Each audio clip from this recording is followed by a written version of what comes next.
नतीजा ये हुआ कि आधी रात को गांधी जी को रेलवे स्टेशन से बाहर फेंक दिया गया, लेकिन गांधी जी ने उस जख्म को सहलाया नहीं, उसे कुरेदा और उनके अंदर एक हथियार उगाया, सिविल नाफरमानी।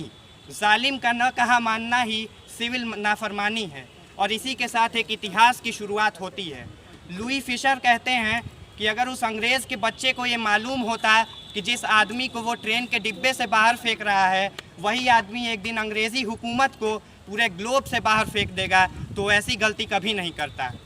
बड़ी अजीब विडंबना है कि गांधी के देश के लोगों ने ही गांधी को सबसे कम पढ़ा व समझा। हैरी पॉटर और चेतन भगत को दिन रात भोर दोपहरी एक करके पढ़ने वाली युवा पीढ़ी अगर गांधी जी को तबीयत से पढ़ दी होती तो आज पीढ़ियों का सबक शायद कुछ और होता, लेकिन हमने ऐसा नहीं किया और यही कारण है कि आज तमाम फैंसी और फेसबुकिया ज्ञान हमारे पास हो गए हैं। जैसे बंटवारे का शाश्वत कारण गांधी जी को मानना और गांधी जी को मुस्लिम परस्त कह देना। तो मैं ये कह देना चाहता हूँ कि गांधी से बड़ा कोई हिंदू नहीं था, लेकिन गांधी के हे राम से बाकी कौमें डरती नहीं थीं, क्योंकि गांधी भारत में धर्मनिरपेक्षता के प्रतीक थे।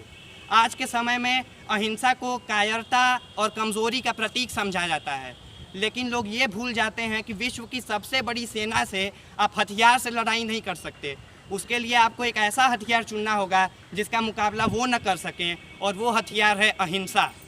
गांधी जी का कहना था कि आँख के बदले आँख फोड़ने से तो पूरी दुनिया ही अंधी हो जाएगी। उनका ये भी मानना था कि ऐसी पढ़ाई जो आपके हुनर को बढ़ावा न दे वो बदतमीज़ी की पढ़ाई है।